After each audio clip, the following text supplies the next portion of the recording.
देश समाज से बनता है और समाज कुछ ऐसे मुट्ठी भर लोगों से बनता है कि जो समाज के लिए दिन रात एक करते हैं और उनके लिए काम अच्छा करने की सोचते हैं और भविष्य की बातों को ध्यान में रखते हुए एक प्लानिंग बनाते हैं और फिर ये सोचते हैं कि इसको कैसे पूरा किया जाए।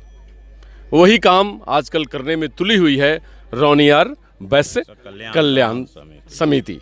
तो ये कल्याण समिति बहुत बेहतर कार्य कर रही है उन लोगों के लिए कि जो देश बनाने का काम करते हैं। देश बनाने का मतलब कि पूरे देश के बिजनेस व्यापार का 20% लगभग 20% उस समाज के द्वारा कहीं ना कहीं डायरेक्टली और इनडायरेक्टली भारत को सर्व किया जाता है। तो स्वाभाविक है कि उसमें आने वाले दिनों में बहुत ऐसे चैलेंजेस हैं जिसको फेस करना है। तो सबसे पहले मैं अध्यक्ष जी से बात करना चाहता हूं कि आपके समाज में कौन कौन सी ऐसी चैलेंज है जिसको आप लोग उससे फाइट कर रहे हैं और चाहते हैं कि उस समस्या का निराकरण हो जाए। शॉर्ट में पहली समस्या है उच्च शिक्षा जी।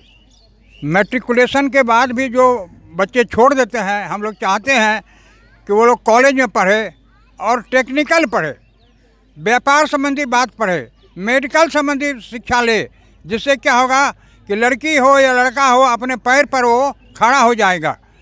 हमारे समाज के लोग विदेशों में भी शिक्षा प्राप्त करके अभी गए हुए हैं और हम लोग कितने लोगों को इंजीनियरिंग में भी एडमिशन के लिए मदद किया है। कोरोना काल में भी जिस बच्चे का नाम कट गया था स्कूलों में, उसको हम लोगों ने फिर से जागृत करके अनुदान राशि दे करके उन लोगों को पढ़ाई कंटिन्यूस किया। मैं आज भी इस बात को करते हैं कि सभी परिवार के लोग अपने सभी बच्चों को शिक्षा के क्षेत्र में आगे बढ़ाइए, बुद्धि बताइए और सच्चाई से निभाने के लिए परिश्रम कीजिए। जी बहुत बहुत धन्यवाद, बहुत बहुत धन्यवाद। क्या कहेंगे सचिव महोदय, क्या आपको ऐसा लगता है कि समाज में अब युवाओं का बहुत बोलबाला है, समाज में युवा अब बढ़ चढ़ के हिस्सा ले रहे हैं किसी भी समाज में, आपके रौनियार समाज में भी, क्योंकि आप लोगों को बिजनेस और व्यापार की समझ बहुत ज़्यादा होती है और बचपन से ही ट्रेनिंग मिलती है बच्चों को, तो वो सब लोग बिजनेस व्यापार संभालने लगते हैं। तो उन बच्चों को क्या आप कहना चाहेंगे जिससे कि वो और आगे बढ़ सकें, अच्छा कर सकें? वो नए नए टेक्नोलॉजी लेके अपने को बिजनेस को डेवलप कर रहे हैं, जो काबिल तारीफ़ है। और जैसे हमारे अध्यक्ष महोदय बोले कि विदेश जाकर भी इंडिया में आके वो बिजनेस कर रहे हैं और अपने बंधु को उसमें रोजगार दे रहे हैं। सबसे बड़ी बात है रोजगार दे रहे हैं और अपने समाज को प्रति वो ज़्यादा उस पर जागरूक कर रहे हैं कि भाई हम ये थे तो तुम भी इस तरह के आप कामयाब हो सकते हो। तो उसमें वो लोग बहुत सहयोग कर रहे हैं। अच्छा कर, धन्यवाद।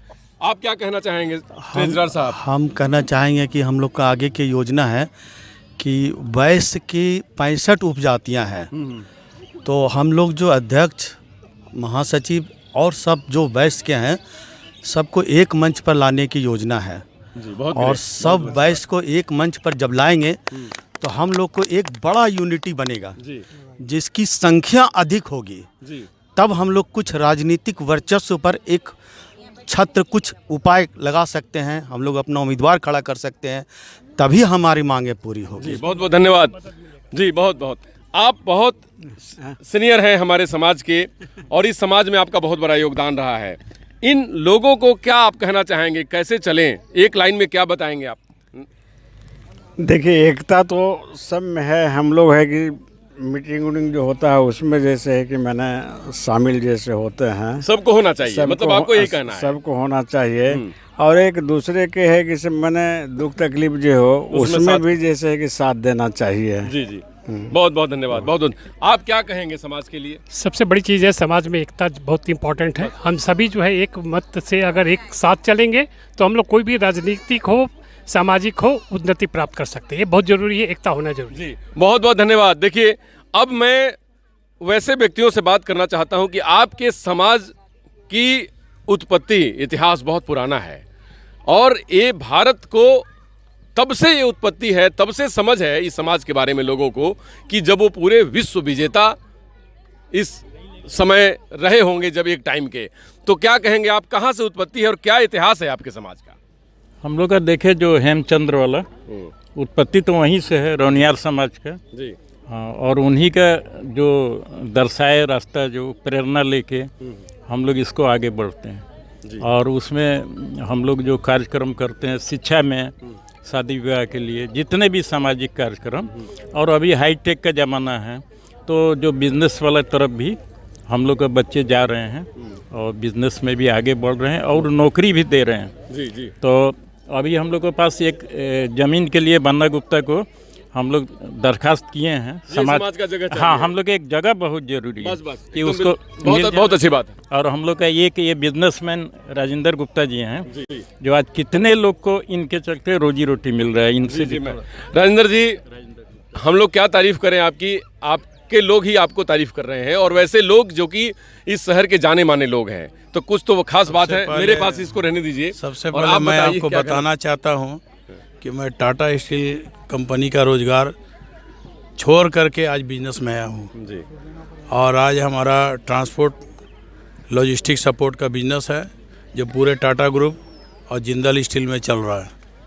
टाटा ग्रुप में यहाँ tube division, 3 plate, Tata Bluescope और Tata steel long product, Tata steel Kalinga Nagar, Angul और जिंदल स्टील पतरातू।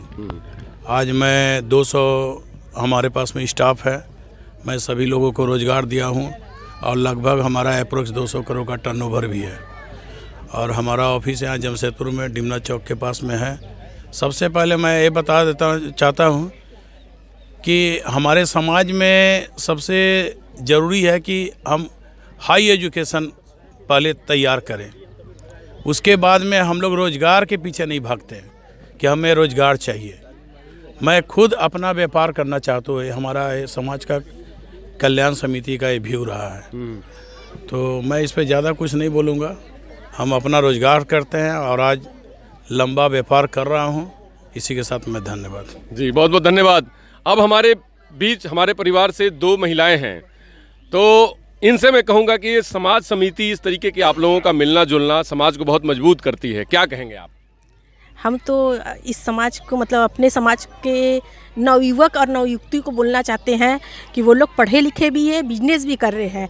अब वो लोग एकजुट हो जाए और अपने समाज को मजबूत बनाए। वाह, कितने सुंदर तरीके से बात इन्होंने कहा। एकता में बल है, और जब समाज एक हो जाएगा तो इस समाज को विकसित होने से कोई रोक नहीं सकता, क्योंकि जिस महापुरुष का नाम लिया उनको हम लोग विक्रमादित्य के नाम से भी जानते हैं। तो उनकी कहानियां हम सब पढ़े हैं। वो हमेशा कोई ऐसी लड़ाई ही नहीं लड़े जिसमें वो हारे। हर लड़ाई में उन्होंने जीत हासिल की, राजा विक्रमादित्य।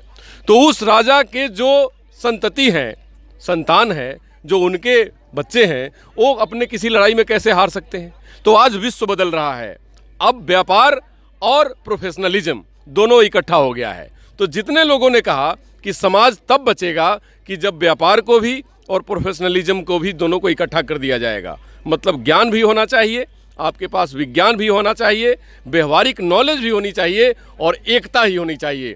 तब आप राजेंद्र जी जैसे एक कामयाब बिजनेसमैन बन सकते हैं, एक कामयाब व्यक्तित्व बन सकते हैं, और अपने राज्य और समाज की सेवा कर सकते हैं। क्योंकि ये आपकी पहचान अगर कुछ बनती है तो समाज से है, क्योंकि अगर समाज नहीं तो आपका कोई वजूद नहीं। नमस्कार, डॉक्टर अनुज शर्मा।